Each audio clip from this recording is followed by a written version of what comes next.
Hi Pisces, and welcome to your June 2023 General Tarot Forecast. This is Sky coming on to talk to you about your month ahead.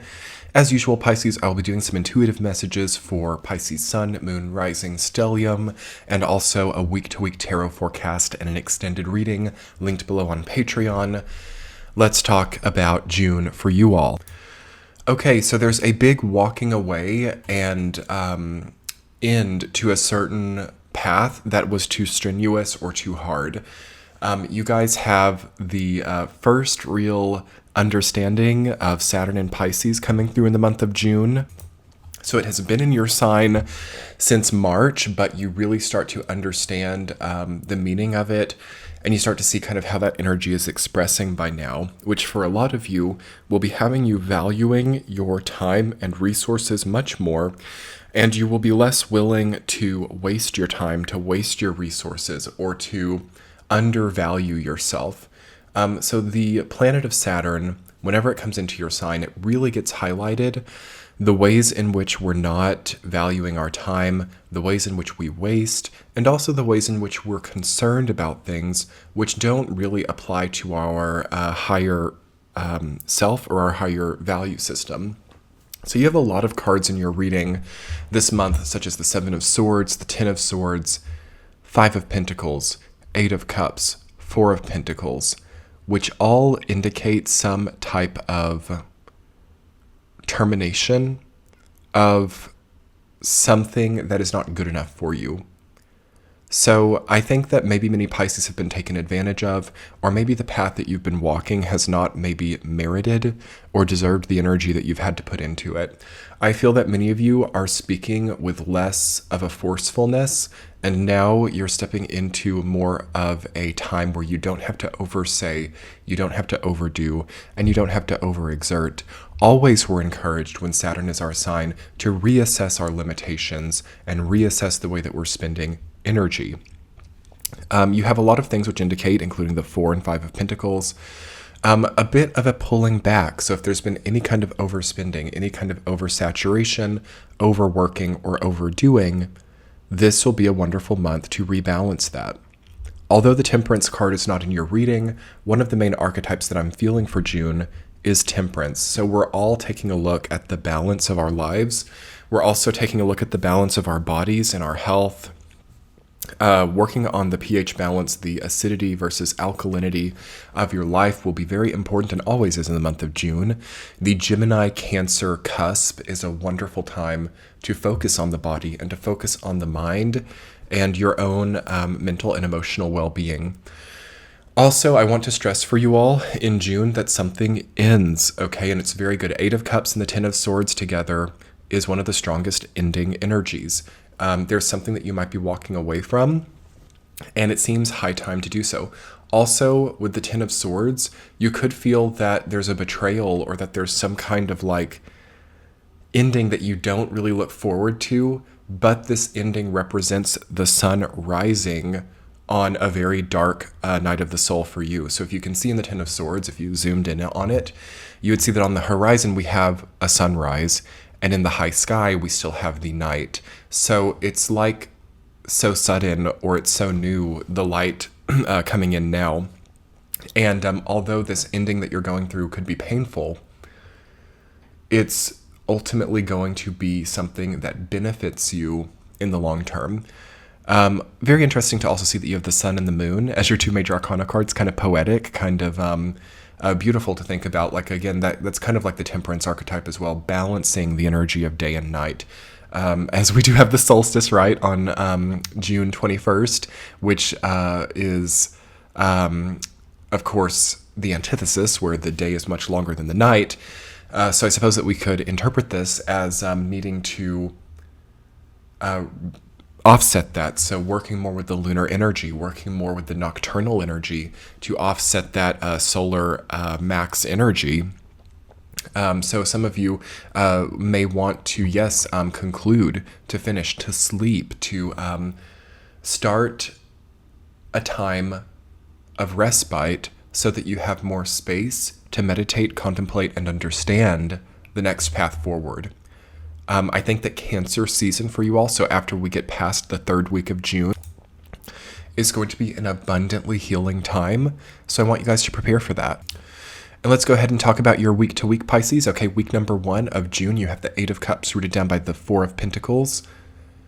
Okay, so you guys are kind of going through some type of passage. And I've talked in some other readings and other content this month about how this timeline of like June to September of 2023 is a bigger threshold that represents going from a very oversaturated, pushy, and overkill energy to a more refined, reduced, and sensible, efficient energy.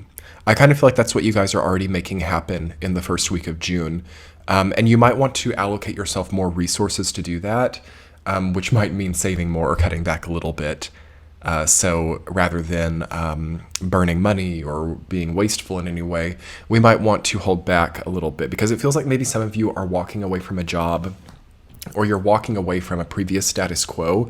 And during that bridge, you might want to allocate yourself like, grace, time, and energy to get through that period of time. I'm just taking a drink of coffee here.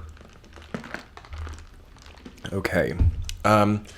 Week number 2, Pisces, the 10 of Swords rooted down by the moon. The sun has set on something. Something that used to feel revitalizing to you is now draining. And I encourage you guys to think about anything that's in that territory where it's like, once upon a time, this was very energizing for me, but now this drains me. Once upon a time, this was profitable. Now it's a loss. Once upon a time, this relationship was healthy.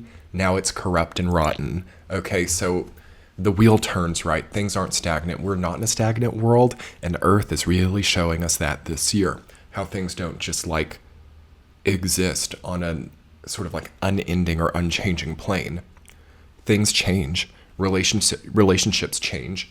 Values change. Morals change. And I encourage you during the second week to take any difficulty or ending phase that you might be going through and ask yourself, how is this a blessing?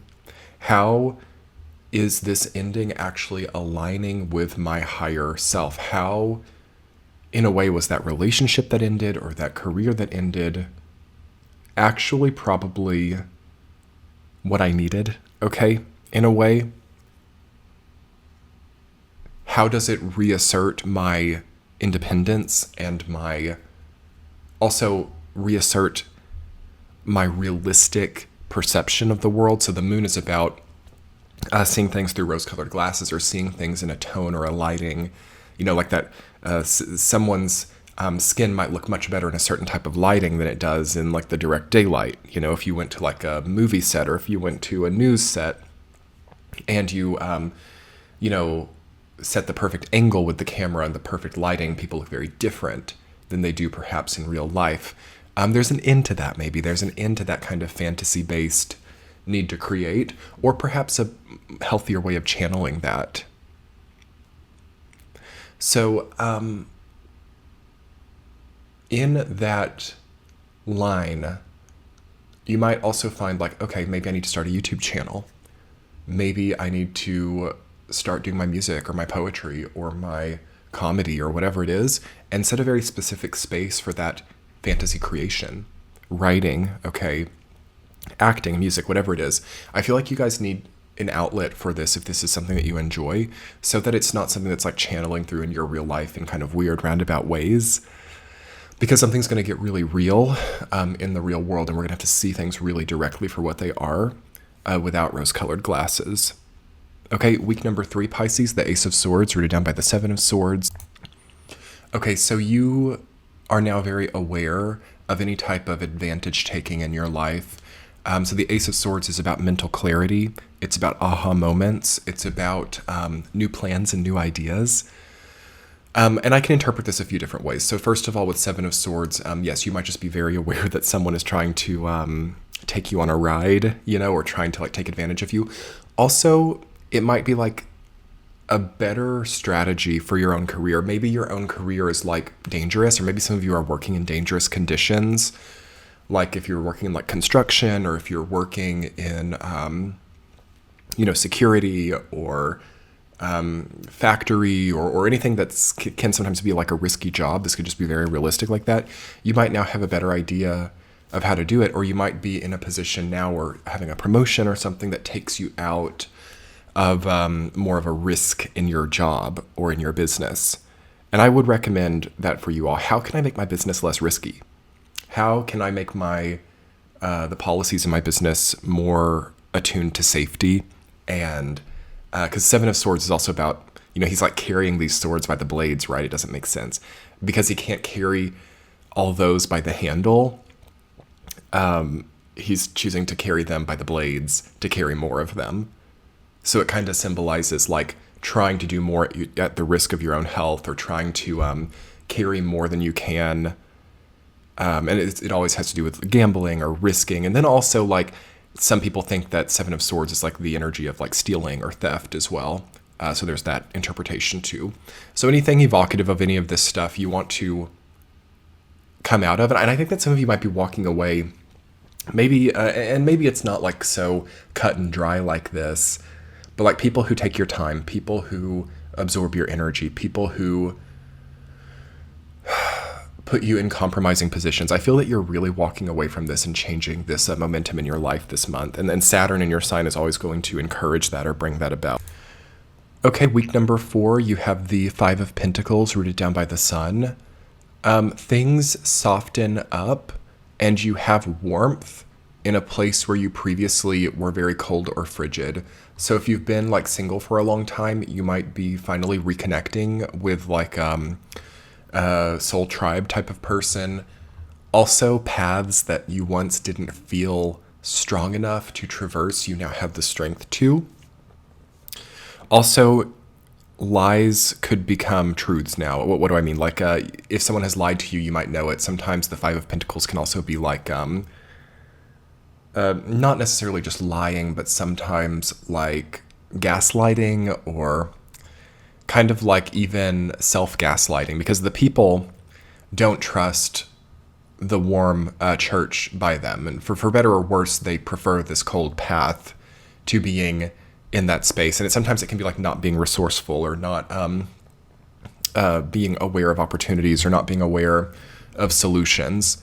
I think that really turns around in the 4th week with the Sun. It's like shining light and showing you the solution, and combining that with the Ace of Swords energy in the 3rd week, 3rd and 4th week of June is like the discovery of solutions, or the understanding of how to move forward, the solution to a problem, the optimization to a bad workflow. All of that is coming in for you, but only as you start to optimize your entire life and start to walk away from things that you know aren't worth your time or know aren't worth your energy, and give to yourself what it takes to do that. So anyway, Pisces, that's about it for this month. I am going to do an extended reading for you guys. I'm going to get more cards. We'll talk more about transitioning from inefficient places to well-done places, and also more about the Sun energy too. So that'll be linked below. Have a great month, Pisces. Bye.